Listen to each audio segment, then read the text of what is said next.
சவுக்கு சங்கருக்கு இந்த மாதிரி ஒரு நிலைமை அப்படின்னு சொல்லிட்டு அவருடைய விமர்சனத்தை கொஞ்சம் காமெடியா ரசிச்சு பாக்குற ஆளுங்க எல்லாருக்குமே ஒரு பெரிய சோகம். ஆனா எதிர்கட்சியில இருக்கிறவங்களும் யாரெல்லாம் அவர் கல்வி கல்வி ஊத்துனாரோ அந்த கட்சிக்காரங்களுக்கு பயங்கரமான ஒரு ஹாப்பி நம்பர் சொல்றாங்க. சோ அவருடைய வீட்டுல பட்ட பகல்ல பாத்தீங்க அப்படின்னா ஒரு 50 பேர் தூய்மை பணியாளர்கள் என்ன பண்றாங்க, கதவை அடிச்சு உடைச்சிட்டு உள்ள போயிட்டு ரொம்ப பயங்கரமான டாய்லெட் வேஸ்டேஜஸ் அப்படின்னு சொல்லிட்டு எல்லாத்தையுமே எடுத்து டைனிங் டேபிள்ல இருந்து எல்லாத்துலயுமே ஊத்தி அவ்வளவு மோசம் பண்ணி அந்த வீடையே ரணகலம் பண்ணி வச்சிருக்காங்க.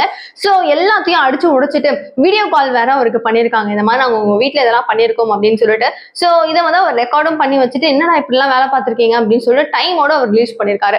அது மட்டும் இல்லாம அவங்க அம்மா கிட்ட அவங்க என்ன சொல்லியிருக்காங்க, உங்க பையன் வந்து தப்பா எங்க கிட்ட வந்து பேசியிருந்தாரு, அந்த மாதிரி பேசியிருக்கலாமா, அது ரொம்ப தப்பு இல்லையா அப்படின்னு சொல்லிட்டு அகைன் அண்ட் அகைன் அந்த விஷயத்தை இன்சிஸ்ட் பண்ணி தான் அந்த வீட்டுல இருக்கிற எல்லா விஷயங்களுமே பண்ணிருக்காங்க. சோ இதை குறித்து வந்துட்டு சவுக்கு சங்கர் கிட்ட கேட்டிருக்காங்க. என் போலீஸார் சொல்லியிருக்காங்க, இந்த இடத்துக்கு நீங்க எப்போதைக்கு வர வேண்டாம், ப்ளீஸ் நீங்க அங்கேயே ஸ்டே பண்ணுங்க எங்க இருக்கிறீங்களோ அப்படின்னு சொல்லி அவங்களுக்கு ஒரு இன்ஃபர்மேஷனையும் கொடுத்திருக்காங்க. அட்லாஸ்ட் அவர் சொல்ற ஒரு விஷயம் என்னன்னா, லாஸ்ட் டிசம்பர்ல வந்துட்டு நான் தூய்மை பணியாளர்களை எதிர்த்துலாம் ஒரு விஷயம் சொல்லல, பட் இவங்களுக்குன்னு வந்து இவங்க கொஞ்சம் ஓரளவுக்கு நல்லா இருக்கணும் அப்படின்னு சொல்லிட்டு வண்டிகள் கொடுக்குறாங்க. அந்த வண்டிகள்லாம் இப்ப பாத்தீங்கன்னா செல்வ பிறந்தகை அப்படின்னு இந்த வக்கீல் இருக்காங்கல்ல, இவங்களோட பினாமிகளுக்கு கொடுக்குற மாதிரியே இருக்குதே அப்படின்னு சொல்லிட்டு அவங்க சொல்லியிருந்தாரு. அந்த விஷயம் வந்து ஆதாரத்தோட சொல்லியிருக்காப்புல. சோ டிசம்பர் மாசம் அவர் வெளியிட்ட அந்த வீடியோ பாத்தீங்கன்னா இப்போ வந்து பயங்கரமா ட்ரெண்ட் ஆயிட்டு, இப்பெல்லாம் ட்ரெண்ட் ஆகல, அந்த காண்டை இப்ப காமிக்கிறாங்கன்ற மாதிரி அவர் சொல்றாரு.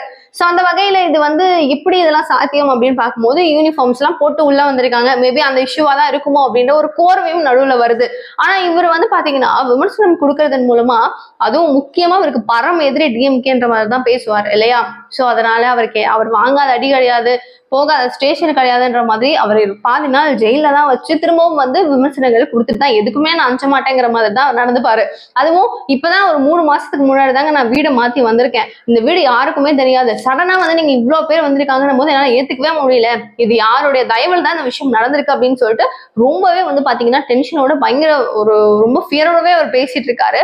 இந்த இஷ்யூ தான் இப்போதைக்கு எல்லாருமே வந்து சச்சா அப்படின்னு சொல்லிட்டு பாவம் பா என்ன இவருக்கு இப்படி நடந்திருக்கு ஐயோ அப்படின்னு சொல்லிட்டு நிறைய பேர் ஃபீல் பண்ண வகமாவும் இருக்கு. ஏன்னா சாப்பிட்ற ஒரு டைனிங் டேபிள்ல அந்த கழிவுகள்லாம் இருக்கிறத அவரை பார்த்துட்டு நாளைக்கு எப்படி அவங்க உட்காருவாருன்ற ஒரு கேள்வியோடையும் மக்கள் வந்து பாவமாவும் பாக்குறாங்க அவரை.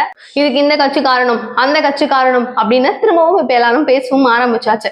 சோ இதன் மூலமா வந்து பல பேர் சொல்ற ஒரு விஷயம் என்ன அப்படின்னா, நீங்க வந்து ஒரு தப்பு நடக்குது அப்படின்னு சொல்லும் போது எத்தனையோ வருடங்களுக்கு முன்னாடி நடந்தாலும் இல்லையா, தூய்மை பணியாளர்கள் மேலேயே நடந்திருந்தாலும் எல்லாரும் சேர்ந்து ஒன்னா போயிட்டு போலீஸ் ஸ்டேஷன்ல கம்ப்ளைண்ட் கொடுத்திருக்கலாமே, எங்களுக்கு அகேன்ஸ்டா எங்களை ரொம்ப தலைகுறவா பேசுறாரு, இவர் தப்பா பேசிருக்காரு, விமர்சனம் தப்பா கொடுக்குறாரு அப்படின்னு சொல்லிட்டு போலீஸ் ஸ்டேஷன்ல கொடுத்திருந்தீங்கன்னா அவங்க ஆக்ஷன் எடுத்திருப்பாங்க.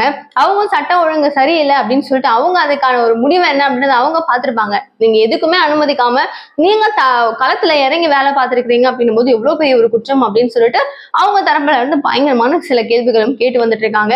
நிறைய மக்கள் விமர்சனம் இப்படிதான் போகுது, யாருடைய ஒரு பவர்னால நீங்க இந்த அளவுக்கு ஒரு 50 பேர் சும்மா இல்லாத பட்ட பகல் நடந்திருக்குன்றது யாரு கொடுக்குற சப்போர்ட்ல இவ்வளவு பேர் இருக்கிறீங்க அப்படின்னு சொல்லியும் கேள்விகள் கேட்கறாங்க. நீங்க என்ன நினைக்கிறீங்க இந்த இஷ்யூ பத்தின்றத ப்ளீஸ் கமெண்ட் பாக்ஸ்ல சொல்லுங்க. உண்மையா ஒரு பயம்தான் இல்ல, ஒரு விமர்சனம் பண்றாரு அப்படின்னும் போது அவருக்கு பிடிக்குது பிடிக்கல, காசு வாங்கிட்டு பண்றாரு வாங்காம பண்றாரு, எல்லாத்தையும் தாண்டி ஒரு சட்ட ரீதியா அணுகாமல் இருந்திருக்காம இப்படி வந்து நேரடியான ஒரு தாக்குதல் இருக்கு போலீஸ்க்கு. ஏன்னா இது வந்து நிறைய விஷயங்கள் அவங்க ஃபேஸ் பண்ணும் இல்லையா. போலீஸ்ல போய் இப்போ கம்ப்ளைண்ட் ஃபைல் ஆகும், யாரெல்லாம் வந்திருக்காங்க, யாருக்கு பின்னாடி இருக்கிறவங்க வந்திருக்காங்க எல்லாம் வரும், வந்து அடிச்சவனுக்கும் ஒரு பெரிய சேதாரம் தான், வாங்கினவங்களுக்கும் சேதாரம் தான், இந்த மாதிரி எல்லா இஷ்யூஸும் இருக்கு. ஸோ இது கரெக்டா டீல் பண்ணியிருந்தா ஒரு அளவுக்கு சொல்யூஷன் கிடைச்சிருக்கும்.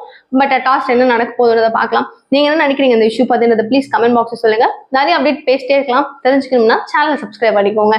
தேங்க்யூ ஸோ மச் ஃபார் வாட்சிங் திஸ் வீடியோ. பாய்.